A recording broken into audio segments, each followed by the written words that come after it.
I am not a role model. I'm not paid to be a role model. I am paid to wreak havoc on the basketball court. Parents should be role models.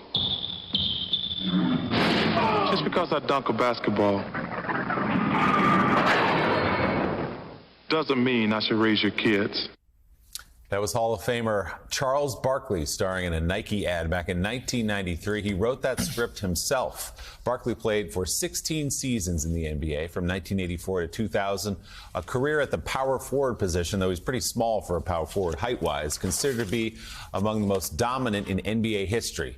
But the 1993 MVP and 11-time All-Star was known as much more than an athlete. Joining us now, staff writer and editor at the Washington Post, Timothy Bella. He's out with a new book titled Barkley, the Biography. Tim, good morning. It's good to have you with us. I want to read a bit from your prologue. You write this, quote, Charles Wade Barkley is as transcendent as he is irreverent, a foul-mouthed, bald Peter Pan in Nikes who never grew up. His basketball legacy is as close as someone without a championship ring can get to being unassailable. He has enough nicknames to make Apollo Creed blush. He helped change not just how fans watched the game, but also how they talked about it.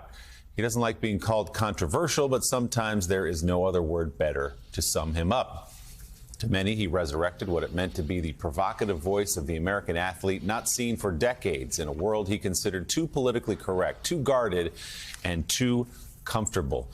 So, Tim, you know, I think there's a whole generation of people who only know Charles Barkley as the guy on TNT who completely, along with the rest of the guys there, with Kenny and Ernie and all them, revolutionized, you know, analysis of sports by just telling it like it was, led by Charles Barkley, Shaq in there now too. But man, he was a transcendent basketball player, too short really to be power forward, but still dominant at that position. It's true, and thank you so much for having me. He really was this guy who, when I was actually growing up, I saw him. I was a short, fat kid who just loved playing basketball, and I'm like, how the heck does that guy do that?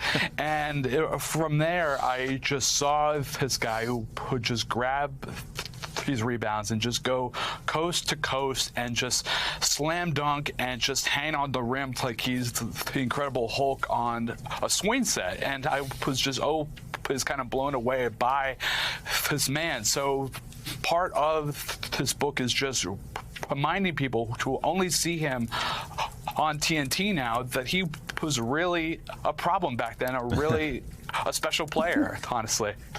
Yeah, you know, it's so interesting. You talk to NBA fans now, and they look back to players that were in sort of what I consider to be the golden era in the 70s and the 80s and into the 90s, and you bring up Larry Bird, they go, oh, Larry Bird could never play with this person or that person, and like the greatest players of all time are like, are you kidding? He'd be my first pick along with Magic. Well, Charles Barkley also fills out that role. And I love this Chuck D quote. These new generations don't understand because they can't believe it. But Charles Barkley was the biggest problem. He was on the court, man. If you were going up against him or people like Bird, those people were nonstop problems, 24 hours a day. Yeah, and in the case of Dr. J, who I interviewed, when he practiced with Charles for the first time, he actually knocked into him, and he got knocked into the stands. And after that, Dr. J told me he just stayed out of Charles's way because he was so physical, so forceful, and he played with so much energy and passion that you just could not contain him. And it really resonated with so many people for so long. You know, Tim, the ad that we came in with, the clip from the ad, the old 1993 Nike ad, I am not a role model, I don't want to raise your children, you should raise your children. A lot of people today, most people today, I would assume, know Charles Barkley only from TV, from hearing his analysis of ball games, as Willie pointed out, sitting around the desk with Ernie and a couple of other people.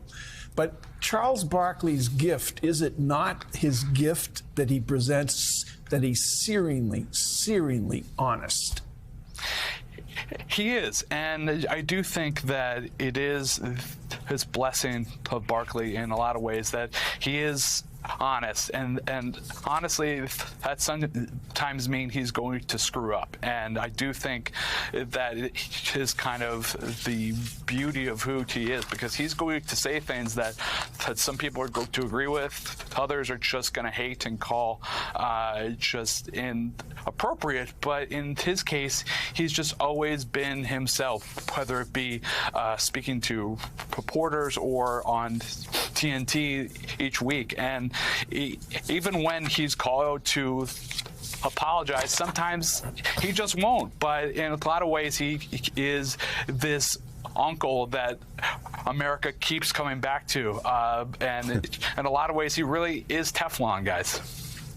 Yeah, and it seems like he was also ahead of his time, Tim, that Barkley was this unfiltered, uncensored voice, almost foreshadowing what athletes could do now via social media. You can be so outspoken, you can just say from the heart. And, of course, he has turned that into a remarkably successful TV broadcast as well. As a final question, as you reported out this book, what do players in the NBA think of him now? To Joe's point, there is that sort of myth, oh, Larry Bird, he's too small, he can't jump, or he's not athletic enough, when real players will know, NBA heads will know, he's spacing the passing, the shooting, he'd be great. The same case with Barkley. He may lack in height, right? But what he made up in strength, in power, and will. What do current players think of him? Yeah, it's a real split, to be honest with you. There are some people who hear what Heath and Shaq and Kenny say each week and take it as total gospel. And then there are other guys like Kevin Durant, who has very publicly just gone back and forth with Chuck about some of his comments about being a bus rider instead of a bus driver. And there really is this split amongst this current generation of players toward Charles Barkley. But I do think the respect is always there. Charles now has been in broadcasting longer than he was actually a player, which is something that no one could have possibly anticipated, but he's actually better at this. And there really is that divide there, but there is a really healthy amount of respect for what he's done and what he still says. And you're right. He's still saying, in a world where people are trying to figure out whether or not they should say things in public, Kyrie Irving being the most recent example, the NBA was sort of very quiet. The players, everyone was. Barkley came out first and said on TV, quote, "He should have been suspended. Adam Silver should have suspended him. They made a mistake. I can't believe we're talking about this idiot." End quote. Charles Barkley on Kyrie Irving. The new book is Barkley, a biography, The Washington Post. Timothy Bella, congratulations on the book. It looks great. People are going to love it. Thanks, Tim. Thank you so much, guys. Appreciate it.